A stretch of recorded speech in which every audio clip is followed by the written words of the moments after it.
Pakistan peoples party UC6 के chairman Javed मुरीद बिक्का के खिलाफ जाली और बोगस खबर चलाकर किरदार कशी की कोशिश।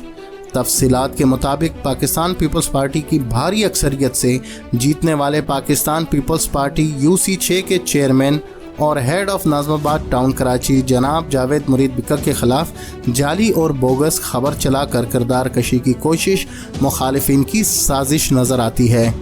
पाकिस्तान पीपल्स पार्टी UC6 के चेयरमैन और head of Nazimabad town Karachi जनाब जावेद मुरीद बिक्का का कहना था कि मोअज़्ज़िज़ सियासी, सरकारी और कारोबारी शख्सियात पर बग़ैर किसी सबूत के किरदार कशी की कोशिश और गैर इखलाकी खबर चलाना कानूनन जुर्म है, जिसकी दरख्वास्त FIA cyber crime circle Karachi में जमा करा दी गई है।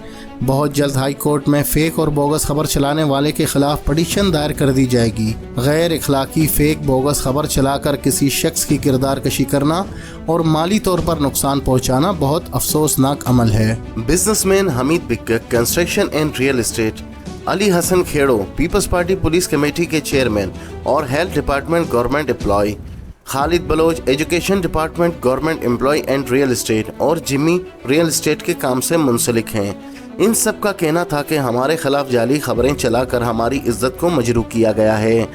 हम इस जाली और बोगस खबर की भरपूर मजम्मत करते हैं और दरख्वास्त करते हैं जनाब डायरेक्टर FIA और IG सिंध से इस मामले की तहकीकात कराएं और बेबुनियाद जाली खबरें चलाने वाले के खिलाफ कानूनी कार्रवाई अमल में लाई जाए।